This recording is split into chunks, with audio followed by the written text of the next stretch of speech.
एक बादशाह था। उस बादशाह ने अपने नौकरों को यह हुक्म दिया था कि अगर मैं किसी की बात सुनकर बहुत खूब ऐसा कहूँ तो तुम उसे फौरन 1000 सोने की अशर्फिया इनाम में दे देना। तो एक बार वो बादशाह अपने सिपाहियों के साथ जंगल में शिकार के लिए गया था। जंगल में उसे एक छोटा सा घर दिखाई दिया। उस घर के बागीचे में एक बूढ़ा आदमी एक छोटा सा पौधा लगा रहा था। तो उस बादशाह ने उस बूढ़े आदमी को देखकर अपने नौकरों से कहा कि सिपाहियों देखो, ये बूढ़ा आदमी एक पौधा लगा रहा है। जब ये पौधा बड़ा होगा और फल देना शुरू करेगा तब तक तो शायद ये बूढ़ा आदमी जिंदा भी नहीं रहेगा। तो फिर ये बूढ़ा आदमी बेकार की मेहनत क्यों कर रहा है? बादशाह ने सिपाहियों को हुक्म दिया कि बूढ़े आदमी को उसके सामने लाया जाए। जब बूढ़े आदमी को उस बादशाह के सामने हाजिर किया गया तो बादशाह ने उस बूढ़े आदमी से पूछा, आपकी उम्र कितनी है? तो उस बूढ़े आदमी ने जवाब दिया, हुजूर मेरी उम्र 81 साल है। बादशाह ने फिर से उस बूढ़े आदमी से सवाल पूछा कि अभी आप जो ये पौधा लगा रहे हैं ये कितने सालों के बाद फल देगा? तो उस बूढ़े आदमी ने सोचकर जवाब दिया कि हुजूर आज जो मैं ये पौधा लगा रहा हूँ ये तकरीबन 10 से 12 साल के बाद फल देगा। तो फिर से बादशाह ने पूछा कि आपकी आज की हालत देखकर आपको क्या लगता है, आप कितने साल और जिएंगे? तो उस बूढ़े आदमी ने कहा, हुजूर मौत का तो कोई भरोसा नहीं है, वो तो कभी भी आ सकती है, लेकिन मेरी अभी की हालत देखकर मुझे ऐसा लगता है कि मैं 3 या 4 साल तक जिंदा रह पाऊंगा। फिर बादशाह ने कहा, तो आप ये बेकार की मेहनत क्यों कर रहे हैं? जब आप इस पौधे के फल खा ही नहीं सकते तो आप इसे क्यों लगा रहे हैं? आपको तो घर में आराम करना चाहिए। तो बूढ़े आदमी ने कहा, हुजूर ऐसा नहीं है, आप ये जो मेरे घर के पीछे इतना बड़ा बागीचा देख रहे हैं, इस बागीचे में कई ऐसे पेड़ हैं जो मेरे दादा ने लगाए थे जब वो मेरी उम्र के थे, और आज तक मैं उनके लगाए हुए पेड़ों के फल खा रहा हूँ। और जिस तरह मैं ये पौधा लगा रहा हूँ इसके फल भी मेरे बेटे या मेरे पोते खाएंगे। तो ये बात सुनकर बादशाह के मुंह से बहुत खूब निकल गया।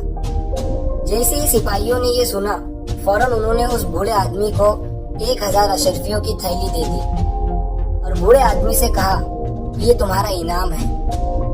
अशर्फियों की थैली लेने के बाद बूढ़े आदमी ने कहा, हुजूर ये पौधा तो 10-12 साल में फल देगा, लेकिन मुझे तो इसका फल आज ही इन अशर्फियों के रूप में मिल गया। ये सुनने के बाद बादशाह ने बहुत खूब 2 बार कह दिया। तो उस बूढ़े आदमी को 2 अशर्फियों की थैली और मिल गई। अब बूढ़े आदमी के पास 3000 अशर्फिया हो गई थी। अशर्फिया मिलने के बाद बूढ़े आदमी ने बादशाह से कहा, मैंने सिर्फ रहमदिल और नेक बादशाह के बारे में सुना था, आज देख भी लिया है। तो ये सुनने के बाद बादशाह ने 3 बार बहुत खूब कह दिया। तो उस बूढ़े आदमी को 3 अशर्फियों की थैली और दे दी गई और इसी के साथ ये कहानी खत्म हुई। अब थोड़ा सोचिए और कमेंट में लिखिए कि आपको इस कहानी से क्या सीख मिली। अगर आज आप किसी पेड़ के छांव के नीचे बैठे हैं, किसी पेड़ के साए के नीचे बैठे हैं, तो उस पेड़ को कई साल पहले किसी ने लगाया जरूर होगा। उसी तरह आपको भी आज एक न एक पेड़ तो जरूर लगाना ही चाहिए।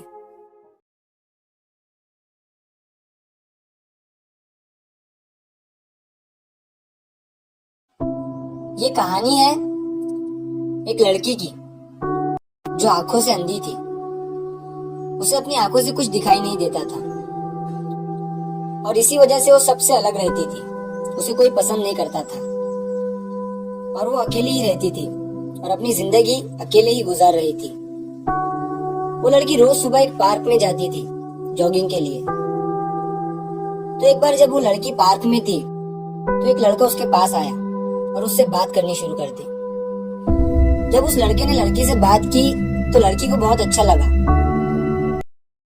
अगले दिन फिर से वो लड़का उस अंधी लड़की के पास आया और फिर से उसने उस लड़की से बात करनी शुरू कर दी।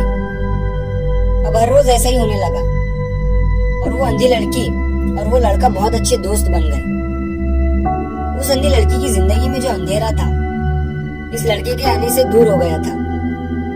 दरअसल बात यह थी कि उस लड़के को उस अंधी लड़की से प्यार हो गया था, लेकिन उसने अभी तक उस लड़की को ये बात बोला नहीं था।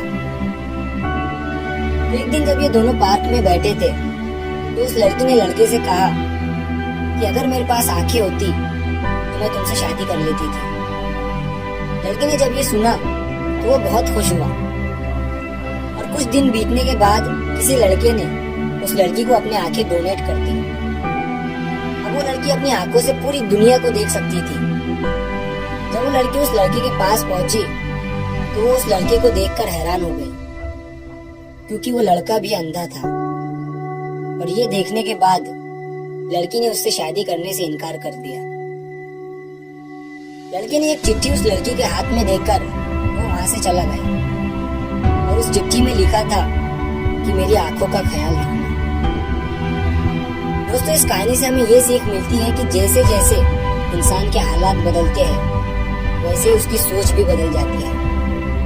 कहते हैं जिंदगी में सब भूल जाना, लेकिन जिन्होंने आपका बुरे वक्त में साथ दिया है उन्हें कभी मत भूलना। तो बुरे वक्त में जो आपका साथ देते हैं उनकी कदर करना सीखो। सेल्फिश मत बनो। आपके हालात जितने बेहतर और जितने अच्छे होते जाते हैं उतने ज्यादा दयालु बनो। यही चीज आपको लोगों से अलग बनाती है और इन्हीं चीजों से आप